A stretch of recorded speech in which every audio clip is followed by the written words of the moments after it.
If you feel that your home is full of things and yet still does not convey the sense of calm you desire, you need to hear this.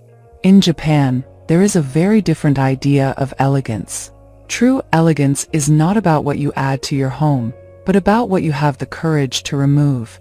Today, I'm going to share with you 15 Japanese habits that can help you stop accumulating, enjoy more of what you already have, and transform your home into a calmer and more harmonious space. And stay until the very last habit, because it is one of the most powerful Japanese principles for stopping accumulation without feeling guilty. The first habit is known as ichigo ichi, a Japanese expression that can be translated as one moment, one encounter. Its philosophy reminds us that life is constantly changing and that our home should evolve along with us. When we apply this idea, a very simple question appears. Does this object still have a place in my current life? Many times, we keep things because they were once important, because they cost us money, or because they remind us of a particular stage of our lives. However, over the years, we end up surrounded by objects that represent older versions of ourselves. The problem is that each one occupies physical space and mental space as well. That is why some rooms can feel heavy even when they are organized. When I started asking myself which things had a real reason to remain with me, I discovered that many of them were there only out of habit. Once I let them go, my home began to feel lighter and much more connected to the life I was actually living. And once we remove what no longer makes sense to keep, a challenge appears that many people do not expect: the temptation to fill the empty spaces again. This is where the second habit comes in, known as utsuwa. In Japan, there is a deep appreciation for empty space. It is understood that beauty does not depend only on what a room contains, but also on what it chooses to leave out. That is why it is common to find closets, shelves, and bookcases that are not completely full. Think of a library where every inch is occupied by books and decorative items. Now imagine that same library with a few empty spaces. Immediately, everything seems more elegant and more organized. Most of us have learned that making the most of a space means using every bit of it. But the Japanese understand that when everything competes for attention, nothing truly stands out. Empty space allows each object to have its own presence. Many times, the difference between a cluttered home and an elegant home is not buying something new, but removing what is unnecessary. However, even a room with fewer objects can still convey a feeling of disorder. The reason is usually found in small details that we see every day and eventually ignore.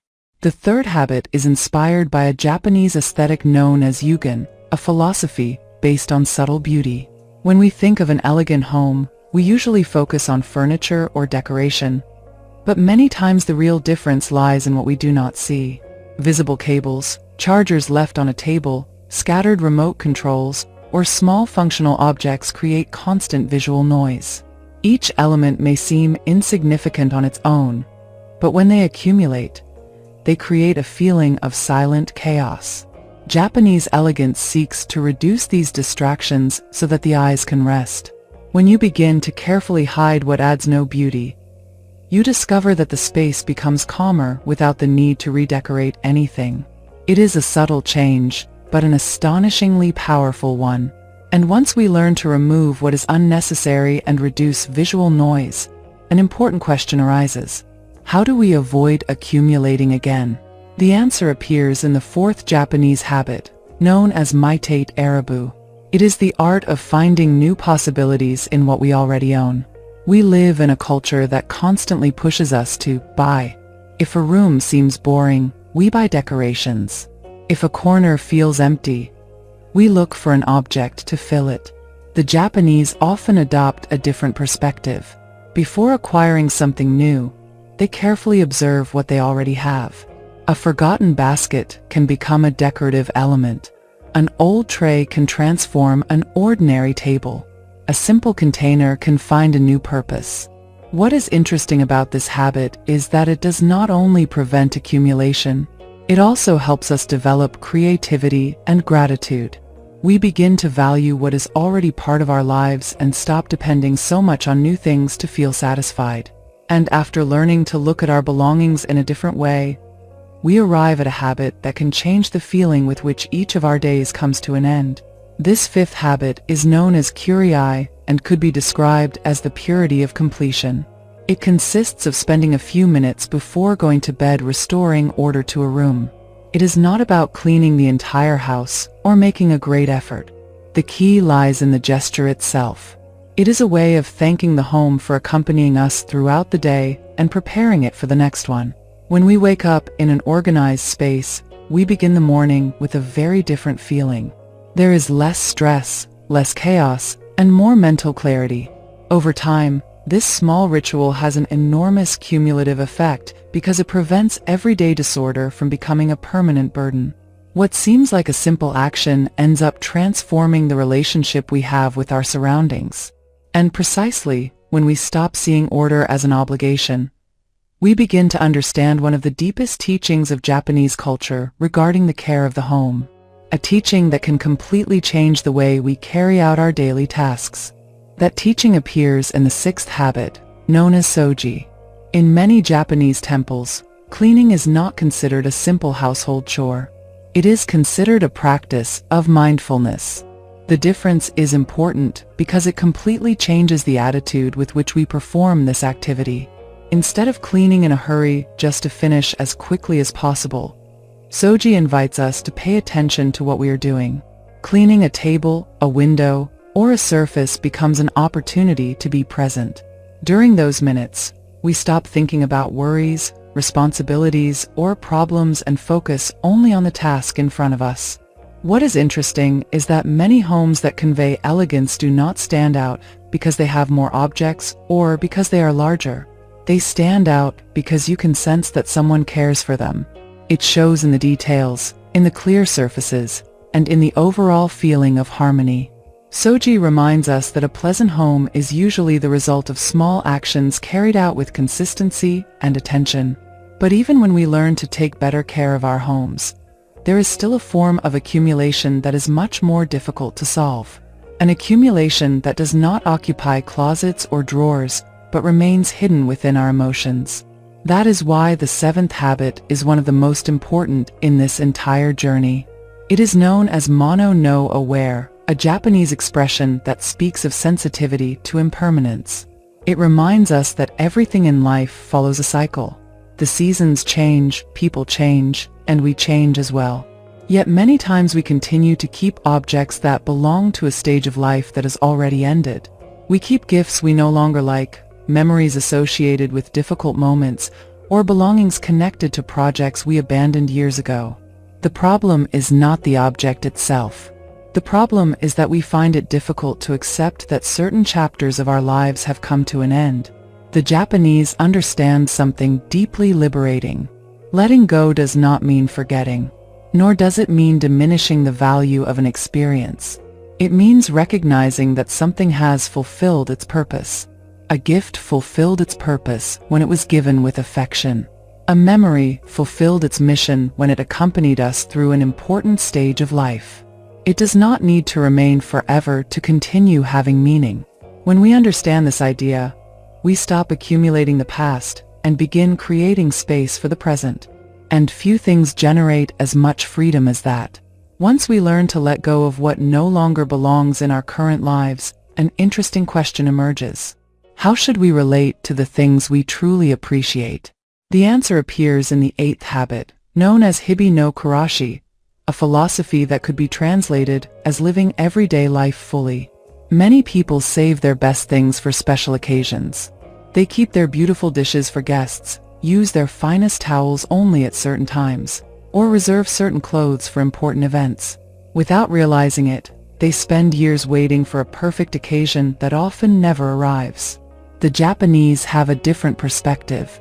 They understand that everyday life is already special.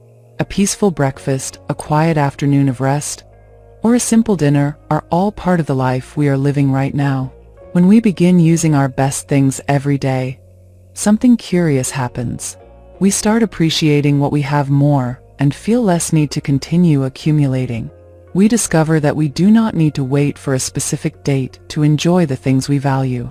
This habit does not only bring elegance into the home, It also brings a sense of gratitude that transforms the way we live each day. And precisely when we begin to appreciate what we already have, a Japanese concept appears that can completely change the appearance of a room without adding absolutely anything. That concept is known as ma and forms the 9th habit. Although it is difficult to translate exactly, it is usually associated with the value of the space between things. Most people pay attention to objects, but rarely think about the distance that exists between them. Yet that space greatly influences how we perceive a room. A painting needs breathing room around it to stand out. A lamp appears more elegant when it is not surrounded by too many decorative objects. A plant looks much better when it has enough space to be appreciated. The most common mistake is filling every available surface. We place decorations in every corner because we believe it will make the space feel more complete. Yet very often the opposite happens. The room becomes visually exhausting. The principle of Ma teaches us that empty space is also part of the composition. Just as a conversation needs pauses to be enjoyable, a room needs visual pauses to convey calm. When every element has enough space, the whole environment appears more balanced and far more sophisticated. And after discovering the value of empty space, we arrive at a habit that explains why some homes maintain their charm for years without following trends or passing fashions. This 10th habit is known as shibui and is related to beauty that improves with time. We live in a culture that constantly encourages us to replace the old with the new. However, Japanese philosophy deeply values those objects that age with dignity. A wooden table that gains character over the years, a handcrafted ceramic piece that retains the marks of use, or a natural fabric that becomes more comfortable over time are often appreciated more than many newly purchased items. What is interesting is that this philosophy also changes the way we consume. Instead of buying things impulsively, we begin asking ourselves whether what we are acquiring will still have value 5 or 10 years from now. Little by little, we stop chasing temporary trends and begin surrounding ourselves with objects we genuinely appreciate. The result is a home that feels more coherent, more authentic, and far less cluttered. And although it may seem like a minor detail, this way of choosing can make an enormous difference in the amount of things we accumulate throughout our lives. So far, we have seen 10 habits that can completely transform the relationship we have with our homes. But the next principles are even more interesting because they focus on the way we think, observe, and make decisions every day. And some of them may surprise you even more than any of the previous ones. The 11th habit is known as kanso and is one of the most important principles of Japanese aesthetics. Its meaning can be summarized in a single word: simplicity. However, it is not about living with the bare minimum or turning your home into an empty space. The true idea behind kanso is to remove what adds no value so that what is important can stand out. Many times we believe a room needs something more when in reality it needs something less. We add decorations, side furniture, or small objects because we think they will make the space more interesting. Yet every additional element also demands attention. The habit of kanso consists of asking yourself a simple question every time you feel the need to add something new. Does this object truly improve my life, or does it simply take up space? When we begin applying this filter, we discover that much of what we accumulate is not the result of a real need, but of momentary impulses. Simplicity does not impoverish a home. On the contrary, it allows every element to have greater presence and meaning. And precisely when we stop pursuing absolute perfection, we begin to understand another Japanese principle that may be surprising to many people. The 12th habit is known as fukinsei and represents the beauty of imperfection and natural balance. In many cultures, people strive for everything to match perfectly, for every element to be symmetrical, and for nothing to deviate from a particular pattern. However, the Japanese understand that excessive perfection can feel cold and inauthentic. A welcoming home usually contains small differences, slight irregularities, and details that give it personality. A handcrafted basket does not need to be identical to another one to be beautiful. A wooden table can retain small marks of time without losing its elegance. Even a decoration that is overly calculated may convey less warmth than one that feels more natural and spontaneous. This habit also carries an important lesson for those who accumulate objects while trying to achieve an ideal image of their home.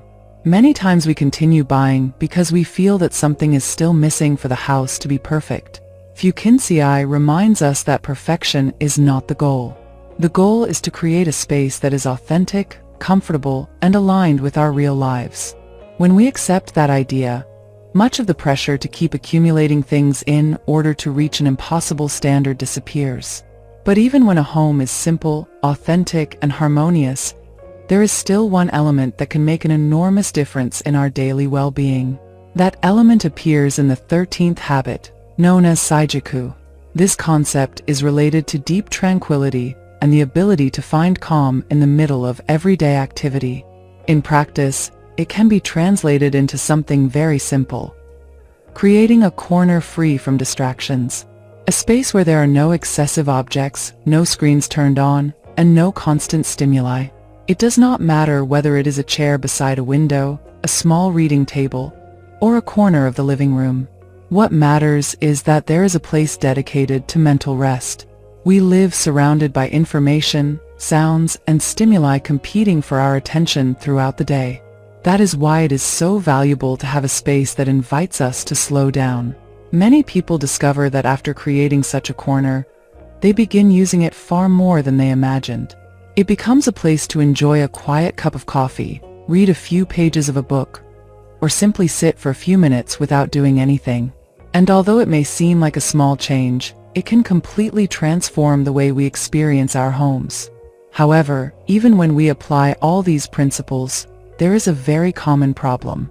Over time, we stop noticing what surrounds us. We become so accustomed to our spaces that we no longer see the clutter that slowly accumulates. That is why the 14th habit is so useful. It is known as Nagamaru and means observing consciously. The idea is very simple. Once a week, walk through your home as if you were a visitor entering it for the first time. Observe the surfaces, the corners, and the transitional spaces. Ask yourself what impression they give you.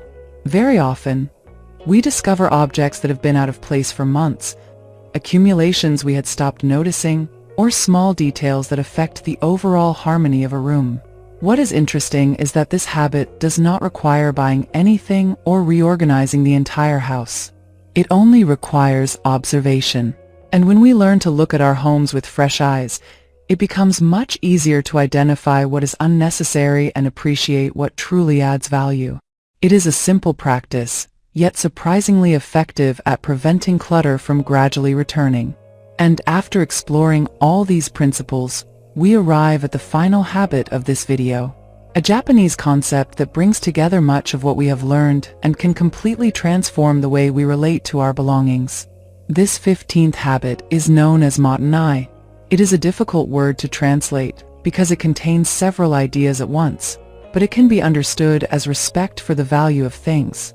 At first glance, some people interpret this concept as an invitation to keep everything. However, the exact opposite is true. Matanai does not mean accumulating. It means fully using what you already have before looking for something new. Think about how many times we buy something while still having perfectly useful items at home. We buy a new notebook while there are still unused pages in another one. We buy new decorations without truly making use of the ones we already own. We buy more because novelty provides immediate satisfaction. Matanai invites us to break that cycle. It reminds us that every object has value and that the best way to respect it is to use it consciously. When we adopt this philosophy, we begin consuming in a different way. We stop buying on impulse and start choosing with greater intention. Little by little, we accumulate less because we make better use of what is already part of our lives. And perhaps that is one of the most valuable lessons of all. We do not need to have more in order to live better. Very often, we simply need to learn to appreciate more deeply what we already have. And if you look at these 15 habits together, you will discover something very interesting. None of them is based on buying more things. None promises an immediate transformation, and none requires major investments. All of them point toward a much deeper idea: creating space for what truly matters. Space in closets, space in rooms, space in the mind, and space in life. Japanese philosophy teaches us that elegance does not arise from accumulation. It arises from intention. It emerges when we consciously choose what deserves to remain and what has already fulfilled its purpose. It emerges when we stop filling every corner and begin appreciating the calm that a balanced home creates. The best part is that you do not need to transform your entire house to begin. It is enough to choose a small space and apply one of these habits. A drawer, a shelf, or a table can be enough to get started. Very often, the most important changes are born from very small decisions. Now I would like to know which of these 15 habits surprised you the most. If you are ready to begin this change, write the phrase "elegance at home" in the comments. I would love to read your responses. And if you enjoyed this video, subscribe to the channel, leave a like, and share it with someone who also wants to live with more calm, less accumulation, and greater well-being. I will see you in the next video.